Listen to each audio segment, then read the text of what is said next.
Let's look at some trade examples. We have a drop zone here. This is the supply zone, and when the price reaches this zone again, okay, actually before it reaches this zone, we can anticipate that the price comes back and then place a trade like this with a stop loss above the zone, of course, and target the lows. And yes, this is how you can trade drop based drop or rally based rally zones. And here is an example for a rally based drop. We have a rally base, and here you see a high, and this high even took out this high, so you have a confirmation that the highs already have been swept, liquidity, okay, and then you can place a trade here close to this, and with a stop loss above it, even above this, because this is actually a new supply zone, guys. You have a bearish engulfing structure here. This is a new supply zone. You place a trade with a stop loss above this high, and then you target the lows, the demand zone. And yes, price went even deeper into the zone, but you of course don't know that. You target the first touch of the demand zone. All right, now we speak about strong zones, and this is a king example, guys. I had posted this trade on Twitter at the beginning of 220. We determine the range of a zone by the preceding move. If we can anticipate that a huge amount of trades have been placed because many opposite orders entered the market, we qualify that zone as a strong zone.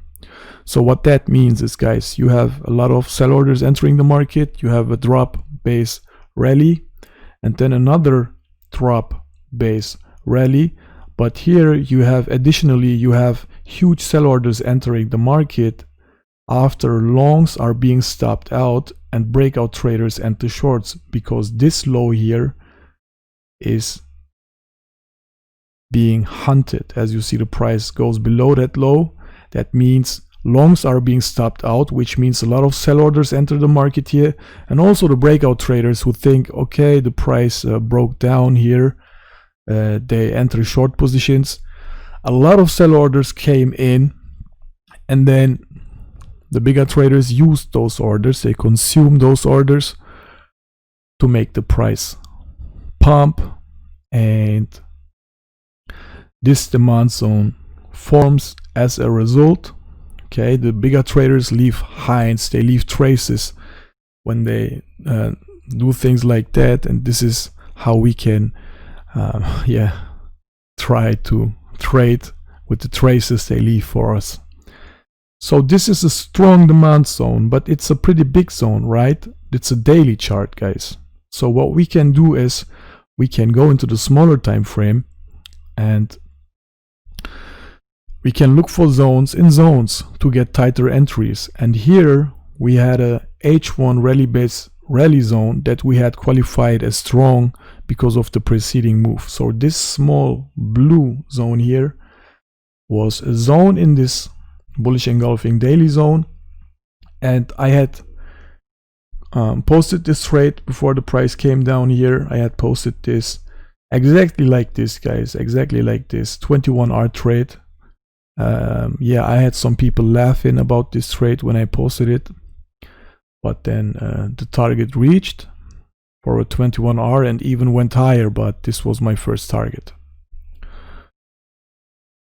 Alright, methods to qualify strong zones. Preceding moves before the zones form, amount of trades that were potentially placed, stop hunt zones, liquidity, and all these three here basically are the same thing. Okay, we look at the preceding move, and we try to anticipate the amount of trades that were potentially placed, our stops hunted, and so on. Then we have candle types such as engulfing candles or pin bar candles, consolidation forecasts, Okay, we know that the price after a rally consolidates, and when we have one high, we can anticipate 2 or 3 more highs and lows. Okay, some people call it the range or whatever, and that way we can trade rally-based drop or drop-based rally zones and special events. Okay, we have special methods to qualify strong zones. This is one example, guys. This is the chain. We have a bearish engulfing supply zone here. Price breaks that, and we look for the bullish engulfing zone that led to the break. We have 2 types of them, the origin and the birth. The price, then we expect the price to come back without a guarantee, but if the price comes back, we know that this zone is a strong one because it led to the break of a recent supply zone, and then we target the high, and yes, we can get really accurate entries with methods like this. Here's another example for the chain. A small bullish engulfing zone had been broken. Price returns to that bullish engulfing rally-based rally zone and keeps going up. Another one, same thing. This zone had been broken here. Price returns to this bullish engulfing zone. And yes, we use engulfing zones for this method. Here you had pin bar confluence as well. And then price reached the higher time frame zone, which was the H1 zone. Here another. Yeah, I had posted these trades also in our group and on Twitter, and yeah, it was really nice. We did backtest this strategy a lot. It works many times. It has a high success rate. Yeah, you just have to understand it and follow the rules. Okay, here you had the supply zone broken. Price came back into this zone of bullish engulfing, and then visit this zone of supply. Another example here,